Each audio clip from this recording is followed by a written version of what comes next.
What's up mga ka-direksyon? May laboy na naman ang batang bungis-ngis. Makiki-birthday nga ang baby namin, kaya naman pormang-porma. Oh, siya na daw maghahatid sa amin, oh. Yabang, oh. Relax lang baby, napakalakas mo naman magbukas ng pinto mo eh. Ayan, painit daw muna siya ng makina. Wow! Okay, Daddy, look. Pangiti-ngiti lang yan, pero naiinip na yan. Tignan nyo, pupunta na yan ng gate. O, sige, buksan mo, di mo yun mabubuksan. Basta nakabihis na kasi siya, gusto na agad umalis eh. O, sayaw ka muna, nak.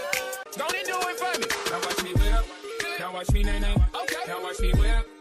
Watch me nay nay. Why me do it? Now watch me whip. O, diba? Nagsayaw lang, nandito na agad kami. Tapos na nga kami magkainan yan. At syempre, si Simon naman ang kumakain. Dito nga muna kami sa labas kasi may pictorial sa loob. Mayroon silang inaayos at ginugulo ni Simon. Matagal nga ding hindi nakalabas ang aming bebe, kaya naman ito, tuwan-tuwa siya dito. Simula kasi natuto siya maglakad, ay gustong-gusto niya talaga maglakad ng maglakad. At ayan, nagpipikabo nga sila ng lola niya. Ngayon nga lang sila nagkita, kaya hindi pa masyadong palagay ang loob ni baby. Ganyang edad kasi ng mga baby, talagang nangingilala na ng mga sinasamahan nila. Kaya hayaan mo, Nanay Uni. Mga ilang pagkikita niyo pa po at pagsasama, sigurado mapapalagay agad ang loob ni baby sa'yo kasi madali lang talaga itong patawanin. Napakabungis-ngis na bata. At ayan, bigla na nga nagkantahan sa loob kaya bigla na rin kami pumasok. Hindi nga kami masyadong umabot sa kantahan. Pero syempre, meron pang isa na birthday din na pinsan din ni Simon. Bukod sa kanyang Kuya Lucas, ay birthday din ng isa pa niyang Kuya Finn na pinsan din niya. Tamang palit lang muna ng design kasi si Kuya Lucas ay marble tapos si Kuya Finn naman niya ay mga cars. Ayan nga yung sinasabi kong ginagawa nila kanina na ginugulo ni Simon kaya lumabas muna kami. Natutuwa kasi si Bebe sa mga lobo. Mahilig siyang maglaro ng lobo ngayon. Ganitong edad ni Bebe, kalikutan talaga. Kaya naman ayan, no, kinakarga na para hindi maglikot. And after ng setup, syempre kantahan na din ng happy birthday to you. Okay, 1, 2, 3, sing! Nagulat. Birthday to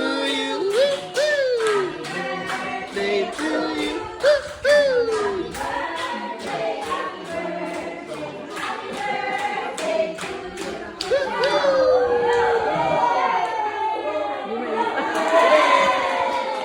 Sobrang cute nga ng dalawang magpinsan na to. Ayan o, parehas silang 3 years old. Napaka-cute na bata. Happy birthday, Kuya Lucas and Kuya Finn from Simon. Salamat po sa pag-invite sa amin. Soon, makakalaro nyo na rin ng baby Simon. Sa ngayon kasi kung ano-ano pang trip niya eh. Oh. Si Simon the Explorer pa kasi siya sa ngayon eh. Kaya pag uwi, ayun, pagod, tulog na.